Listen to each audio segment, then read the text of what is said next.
नमस्ते दोस्तों, मैं श्रुज्योति आज की बात में आप सबका स्वागत करती हूँ। आइए आज की बात कर लेते हैं।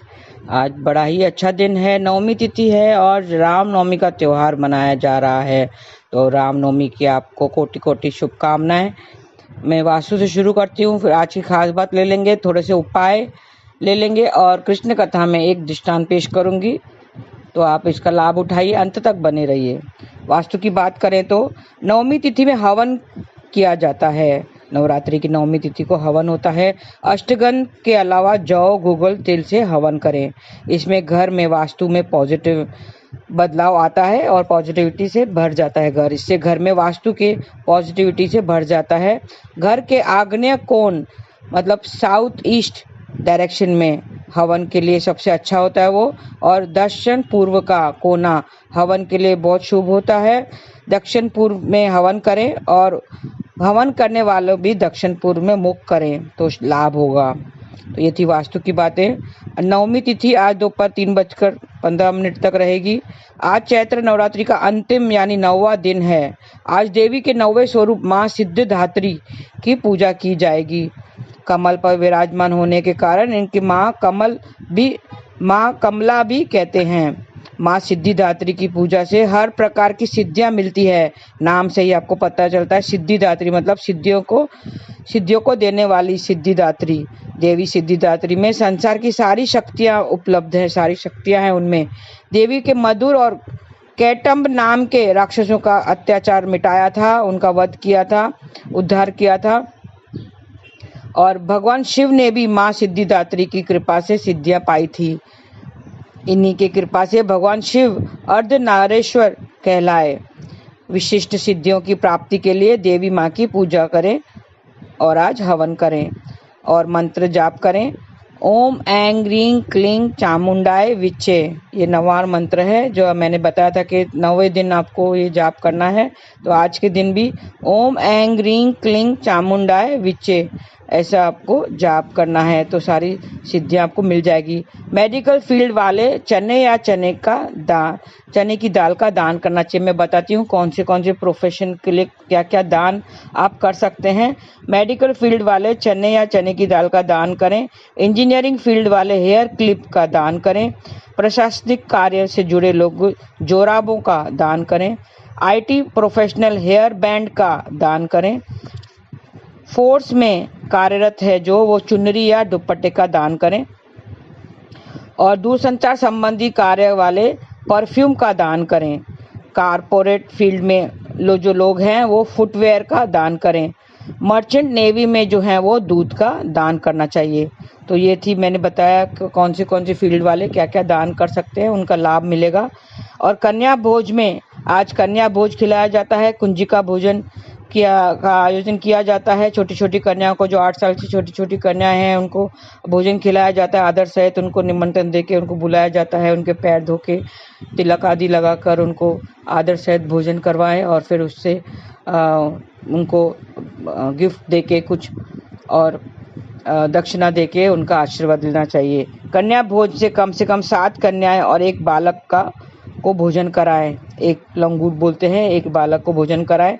मजबूरी में एक कन्या भी खिलाएंगे तो आपको फायदा होगा। एक कन्या को भी भोजन कराइए आदर सहित, तो आपको फायदा होगा।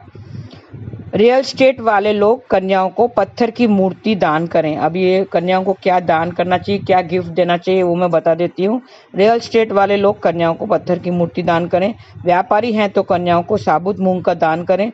ट्रांसपोर्ट में कार्यरत है तो वो कन्याओं को नमकीन या बादाम का दान करना चाहिए। और उद्योगपति है तो कन्याओं को सोने की कोई छोटी सी चीज आप दान कर सकते हैं। लोहा व्यवसाय में है जो लोहे से संबंधित जो काम करते हैं, फैक्ट्री वगैरह है या लोहे से किसी चीज के काम करते हैं, तो कन्याओं को काजू या किशमिश का दान करना चाहिए। मीडिया के क्षेत्र में कार्यरत है वो कन्याओं को बेल्ट दान करें। बैंक में कार्यरत है वो कन्याओं को केले या चावल का दान करें। ठेकेदार है तो कन्याओं को नकद पैसे दान दें। फिल्म में ग्लैमर के क्षेत्र में है तो कन्याओं को दही का दान करना चाहिए। स्पोर्ट्स से जुड़े लोग कन्याओं को मसूर की दाल का दान करें। ज्योतिषी या संत वगैरह हैं तो धार्मिक किताबें दान करें। तो ये थी दान की बातें। आपको क्या बालिक कन्याओं को क्या आपको देना है गिफ्ट के रूप में। चैत्र नवरात्रि की नवमी को रामनवमी के रूप में मनाया जाता है। राम जी का जन्म चैत्र शुक्ल पक्ष की दोपहर कर्क लग्न में हुआ था। आज रामनवमी का त्योहार है।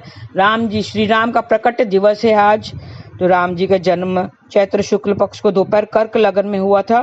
देखो राम जी का जन्म दोपहर 12 बजे हुआ था अभिजीत मुहूर्त में, और जो कृष्ण का जो जन्म है, श्री कृष्ण का जन्म है, रात के 12 बजे हुआ था। तो ये जो दोनों तिथियां हैं वो ही क्योंकि वो सूर्यवंशी थे इसके लिए उनको दोपहर का जन्म हुआ था राम जी का, श्री राम का, और जो कृष्ण थे वो चंद्रवंशी थे इसके लिए उन्हें रात का जन्म हुआ था। राम जी का जन्म चैत्र शुक्ल पक्ष की दोपहर कर्क लग्न में हुआ था। और आज के दिन जो था वो नवमी तिथि थी। नवमी का क्या, नवमी को क्यों प्रकट हुआ था? क्योंकि 9 अंक जो है, 9 अंक का बहुत महत्व है। क्योंकि 9 अंक में आपने ध्यान दिया होगा, 9 अंक में हम अगर कुछ भी जोड़ते हैं तो वो क्या मर्यादा से युक्त होता है, मर्यादा के बाहर नहीं जाता है। मतलब अब 9 को अगर 1 से गुना करेंगे, मतलब 9 इंटू 1 करेंगे तो 9 आता है। 9 इंटू 2 करेंगे, अगर 2 से गुना करेंगे तो कितना आता है 18। तो 1 और 8 को ऐड करेंगे तो भी 9 आता है। 9 इंटू 3 करेंगे, अगर टेबल्स देख रहे हैं तो 9 इंटू 3 करेंगे तो 27 आता है। 2 और 7 भी 9 होता है। तो इस तरह से अगर 9 का आप गुना करेंगे, कितना भी गुना करेंगे तो वो अपनी मर्यादा नहीं छोड़ता है, मतलब 9 9 ही रहता है। आप उसको कितने से भी मल्टीप्लाई करें, 9 इंटू 5 करेंगे, 9 5 जा 45, मतलब 4 और 5 को अगर जोड़ेंगे तो भी 9 आता है। 9 6 जा 54, 5 और 4 को भी जोड़ेंगे तो भी 9 आता है। इस तरह से 9 8 जा 72, 7 और 2 को जोड़ेंगे तो भी 9 आता है। तो वो अपनी मर्यादा नहीं छोड़ता है, इसके लिए राम जी का 9 का अंक का बहुत महत्व है। वो मर्यादा के साथ ही रहता है, मर्यादा कभी छोड़ता नहीं है, मर्यादा से लिप्त रहता है। तो इसके लिए नवमी की तिथि उसने चुनी और रामनवमी का त्योहार आज मनाया जाता है। आज राम जी की स्तुति करें और राम रक्षा स्तोत्र जरूर पढ़ें। जिनकी तबीयत वगैरह कुछ नासाज है या किसी को कुछ प्रॉब्लम है तो राम रक्षा स्तोत्र आपको मिल जाएगा यूट्यूब में आसानी से, वो आप पढ़ें और उसका लाभ होगा। तो आज राम की स्तुति करते रहें, राम का भजन करते रहें। श्री राम रामाय नमः, ऐसा आपको मंत्र जाप करना है। श्री राम रामाय नमः, ओम राम रामाय नमः, ऐसा आप जाप कर सकते हैं। तो ये थी आज की खास बात रामनवमी की और मां दुर्गा के 9 रूपों की। आज अंतिम दिन है, 9वां दिन है, सिद्धिदात्री स्वरूप का आज पूजा करेंगे। तो आज आप करें। तो कृष्ण कथा में हम कुछ दृष्टांत ले लेते हैं, समझने की कोशिश करें, बहुत ही जरूरी है ये। जिस तरह तुम बरसात के मौसम में, अभी बरसात का मौसम आने वाला है, बहुत गर्मी हो गई है तो बरसात भी जल्दी आ सकती है, आने की संभावना है। जिस तरह तुम बरसात में मौसम में छाता हाथ में लेके घूमते हो कि कहीं बारिश ना पड़ जाए। हम कभी भी कहीं बाहर जाते हैं तो छाता हाथ में लेकर ही जाते हैं कि कहीं बारिश आ गई तो अपने सुरक्षा के लिए हम बारिश के मौसम में छाता लेके घूमते हैं। उसी तरह हमें मौत के मौसम में, मौत का सीजन में हमें माला लेके घूमना चाहिए, हाथ में माला लेके घूमना चाहिए। वही हमें रक्षा करेगी, क्योंकि उम्र ढलने लगी है, हमारी उम्र ढलने लगी है। कब मौत आए उसके पता नहीं है, मौत कब आएगी उसका पता नहीं है। ये मौत का सीजन ही चल रहा है। हम मौत के मौसम में हम माला लेके हमें घूमना चाहिए, माला लेके घूमना करो। बरसात का मौसम तो 4 महीने के लिए आता है, बरसात का मौसम 4 महीने के लिए होता है। लेकिन मौत का मौसम तो जब तक मौत नहीं आती तब तक होता है, जब तक हम मर नहीं जाते तब तक मौत का सीजन होता है। तो हमें माला लेके घूमना चाहिए। तो माला लेके घूमो तो आप बच सकेंगे, आप मौत से हम बच सकेंगे और श्री राम के चरण कमल में जाएंगे। वैसे ही आज रामनवमी है, श्री राम जी का प्रकट दिवस है, आज रामनवमी मना जाती है। आप सबको कोटि कोटि शुभकामनाएं रामनवमी की। और बहुत इंसान ऐसे होते हैं जो गुस्सा करते हैं, गुस्सा होते हैं। हमारे आज आप टॉपिक ले लेते हैं, गुस्सा करते हैं, अपने जीवन को नरक बनाते हैं। गुस्से में काफ़ी फैसले गलत होते हैं, अक्सर गलत हो जाते हैं, क्योंकि गुस्सा हमारे मनोबल, हमारे दिलो दिमाग से हम नहीं काम लेते हैं, वो हमारे बाहर हो जाता है, हम आपे से बाहर हो जाते हैं। और कई अक्सर ऐसे होते हैं, कई समय ऐसा होता है जो हम गलत निर्णय ले लेते हैं और फिर सही नहीं होता है वो निर्णय, हमारा जो भी होता है वो सही नहीं होता है। गुस्सा करते हैं, फिर हम फैसला ले लेते हैं कुछ और उस सारी ज़िंदगी हमें नरक के समान लगती है, नरक के समान हम भुगतते हैं। तो एक कथा कहती हूँ, पति पत्नी था। एक पति पत्नी हमेशा झगड़ते रहते थे। पत्नी बहुत परेशान करती थी पति को, झगड़ती रहती थी, बहुत उसे गुस्सा दिलाती थी। वो बहुत गुस्सैल हो गया था, अपना वो उसका हाइपर हो गया था, थोड़ी थोड़ी बातों में गुस्सा करने लगता था। पति बहुत गुस्सैल वाला हो गया था, हमेशा कहता था कि मैं घर छोड़ के चला जाऊंगा, मैं यहाँ नहीं रहूंगा, मैं ये घर छोड़ के चला जाऊंगा, मुझे तुम लोग के साथ नहीं रहना है, बहुत परेशान किया है, मैं यहाँ से चला जाऊंगा, मुझे यहाँ नहीं रहना है, मैं वापस नहीं आऊंगा। याद रखना दोस्तों कि हम इतना हमें नहीं किसी को सताना चाहिए, इतना हमें किसी को सताना नहीं चाहिए, इतना परेशान नहीं करना चाहिए कि हम अपने आप को भी माफ़ नहीं कर सकें, हम अपने आप को भी माफ़ नहीं कर सके। जिंदगी में किसी को इतना नहीं सताना, जिंदगी में किसी को इतना नहीं सताना कि सामने वाला इतना दुखी हो जाए और उसके मन भी टूट जाए, उसका मन ही टूट जाए, वो जिंदगी से हार जाए। तो ईश्वर भी हमें कहेगा कि मैं तुम्हें माफ़ नहीं करूंगा क्योंकि तुमने इतना उसको सताया है, इतना उसको रुलाया है। वो ईश्वर भी हमें माफ़ नहीं करेगा। हम अगर किसी को इतना सताते हैं तो सामने वाला कुछ नहीं कर सकता, वो सिर्फ बद्दुआएं देता है। फिर जब सामने वाला कुछ नहीं कर सकता तो बद्दुआएं देता है, और याद रखो उसकी बद्दुआएं लग जाती है, फिर हमारी ज़िंदगी भी, हमारा जीवन भी नरक बन जाता है। तो किसी को इतना नहीं सताना चाहिए, किसी की बद्दुआएं नहीं लेनी चाहिए। कभी भी किसी की लेना है तो दुआएं लो, बद्दुआएं नहीं लेनी चाहिए। वो पति गुस्सा में बोला कि मैं घर छोड़ के चला जाऊंगा, और इतना गुस्से में था कि वो घर छोड़ के चला गया। अक्सर हमारे गुस्से में फैसले गलत हो जाते हैं। वो घर छोड़कर चला गया और कुछ गलत कदम लेने ही वाला था, वो घर छोड़कर चला गया।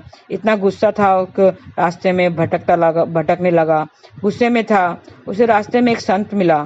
संत ने देखा कि वो बहुत गुस्से में है, कहीं कुछ गलत कदम न उठा ले। उसको एक साधु मिला, उसने उसको रोक दिया और उसे पूछने लगा कि तुम कहाँ जा रहे हो। उसको पता चल गया था कि वो गुस्से में है और वो कहीं ना कहीं कुछ उल्टा कदम न उठा ले। तो उस व्यक्ति ने कहा, छोड़ो मुझे जाने दो, मैं कहीं भी जा रहा हूँ, आपको इससे क्या, मुझे जाने दो। संत ने उसे समझाया कि तुम यहाँ पे बैठो, 5 मिनट मेरे साथ बैठो, बस 5 मिनट यहाँ पे बैठो, गुस्सा छोड़ दो, इतने गुस्से में कहाँ जा रहे हो, खाली 5 मिनट ठंडे हो जाओ। नहीं, मैं तुम्हारा नहीं सुनूंगा, मुझे जाने दो यहाँ से। तो संत ने उसे समझाया, उसने बोला 5 मिनट यहाँ पे बैठो, बस यहाँ पे बैठ जाओ थोड़ी देर, उसने पानी पियो, थोड़ा सा ठंडे हो जाओ। तो थोड़ी देर उसको उसे बैठा दिया, वो बैठ गया, उसने पानी पिया। थोड़ी देर के बाद जैसे जैसे पानी पिया, 5 मिनट हुआ, 15 मिनट हो गया, वो बैठा तो धीरे धीरे जैसे उसका गुस्सा शांत होने लगा। वो बहुत गुस्से में था, कहीं ना कहीं वो गलत कदम उठा लेता था, तो वो बैठ गया, शांत हो गया। और जैसे जैसे उसका गुस्सा शांत होने लगा, वो उसके आंखों से आंसू निकलने लगे, वो रोने लगा, जोर जोर से रोने लगा। संत ने उसे पूछा कि क्या हुआ, अब मुझे बताओ, अब तुम्हारा गुस्सा शांत हो गया है, क्यों इतना गुस्सा था मन में। तो उस व्यक्ति ने कहा, मुझे पत्नी बहुत सताती है, झगड़ा करती है, मेरे बच्चे मुझे बहुत सताते हैं, मेरे जीना हराम कर दिया है। सारी बातें उसे बता दी। संत ने उसे समझाया, बहुत समझाया, 15 मिनट, 20 मिनट, आधा घंटा हो गया, उसको समझाते रहा। उसका गुस्सा शांत हो गया, धीरे धीरे उसका गुस्सा नीचे आता गया, शांत हो गया। संत ने कहा, अब तुम जाओ। तो व्यक्ति ने कहा, कहाँ जाऊं मैं। संत ने कहा, जहाँ तुम जा रहे थे वहां जाओ। उस व्यक्ति ने कहा, अब मुझे कहीं नहीं जाना, मैं जिंदगी खत्म करने जा रहा था, मैं जिंदगी से तंग आ गया था, लेकिन अब मुझे जीना है, अब मुझे समझ आ गया है, मैं अपने घर जाऊंगा और सब ठीक कर दूंगा। संत ने कहा, हाँ, इसलिए तो मैंने तुम्हें रोका, इसलिए तो मैं तुम्हें रोक रहा था, मुझे लगा था कि तुम गुस्से में हो और कहीं गलत कदम न उठा लो। ठीक है, अब तुम जाओ, अपने घर जाओ। तो दोस्तों, इस दृष्टांत से ये पता चलता है कि हम अब गुस्से में होते हैं तो हमारा दिलो दिमाग काम नहीं करता है, हम अक्सर जिंदगी के फैसले गलत ले लेते हैं। गुस्से में आकर हम सब कुछ नष्ट कर देते हैं। गुस्सा एक ऐसा विकार है जो हमारी ज़िंदगी को तबाह कर देता है। अक्सर हम ज़िंदगी से हार जाते हैं और घर वालों से गुस्सा होकर झगड़ा करके, घर वाले खास करके पति पत्नी झगड़ा करते हैं, कभी पत्नी छोड़कर चले जाती है, कभी पति गुस्से से घर छोड़कर चले जाता है। फिर हम गुस्से में कहीं गलत फैसला ले लेते हैं, कई तो ज़िंदगी भी ख़त्म कर देते हैं, कोई तो आत्महत्या कर देते हैं। हाँ, गुस्से में आकर कहीं कुछ खा पी लिया, कुछ काट पाट लिया, आत्महत्या कर लेते हैं। हमें गुस्सा नहीं करना चाहिए, हालातों को समझौता करना चाहिए। हरदम हालात ठीक नहीं, एक जैसे नहीं रहते हैं। हालात हर दम एक जैसे नहीं रहते हैं। इंसान बुरा नहीं होता है। हम बोलते हैं ये बुरा है, ये बुरा है, इसने मेरे साथ ऐसा किया, उसने मेरे साथ वैसा किया, मेरी पत्नी बहुत बुरी है, झगड़ा करती रहती है हर बात पे। नहीं, इंसान बुरा नहीं होता है। हालात कभी कभी ऐसे होते हैं कि उन्हें बुरा बना देते हैं। हालातों को समझो। हमारे मन को शांत रखना चाहिए हर हालत में। हमें मन को शांत रखना चाहिए। हालात कभी कभी ऐसे हो जाते हैं कि हम गुस्सा कर लेते हैं, तो हमें गुस्सा नहीं करना चाहिए और इतना बुरा नहीं बनना चाहिए। हम किसी को इतना सताना भी नहीं चाहिए कि किसी के मन से बददुआएं निकले। हमें शांत मन से हालातों को समझना चाहिए और दाम्पत्य जिंदगी को संवारना चाहिए। इतना याद रखना कि इंसान बुरा नहीं होता है, उनकी परिस्थितियां ऐसी होती है, परिस्थितियां बुरी होती है, कभी कभी हालात बुरे होते हैं कि उसको बुरा बना देते हैं। हम शांत मन से हालत को समझना चाहिए और अपने दाम्पत्य जिंदगी को प्यार से संवारना चाहिए। एक गुस्सा करे तो दूसरे को चुप रहना चाहिए और प्यार से एक दूसरे की समझना चाहिए, ताकि हम अपनी मंजिल तक सहज ही पहुंच सके। हमारी मंजिल क्या है आपको पता ही होगा। हमारी मंजिल क्या है? ईश्वर का घर है, गोलोक धाम है। हमें गोलोक जाना है। बस हमें वही याद रखना है कि हमारी मंजिल ईश्वर का घर है। तो हम कैसे पहुंचेंगे? हमारा मन शांत कैसे होगा? नाम जाप करके होगा। हरे कृष्णा कृष्णा कृष्णा हरे हरे, हरे राम राम राम हरे हरे। बस नाम जाप करते रहिए। आप आदत डालिए। आपको एक बार आदत लग गई 16 माला की, 16 माला नहीं कर सके तो 8 माला, 4 माला, नहीं तो एक माला से ही शुरू कीजिए। अगर आपको 16 माला की आदत लग गई तो आपका मन एकदम बदल जाएगा, आपका गुस्सा सब निकल जाएगा, मन से विकार सब दूर हो जाएंगे। मोह, अहंकार, पैसों के पीछे भागना, गुस्सा, ये सब क्रोध वगैरह सब मन से निकल जाएंगे, शांत हो जाएगा। मन शांत हो जाएगा और भगवान में लीन हो जाएगा। और ईश्वर अगर पास हो गए तो किस बात का डर है? तो हमें ईश्वर के धाम जाना है, हमें गोलोक जाना है। बस यही हमारी मंजिल है।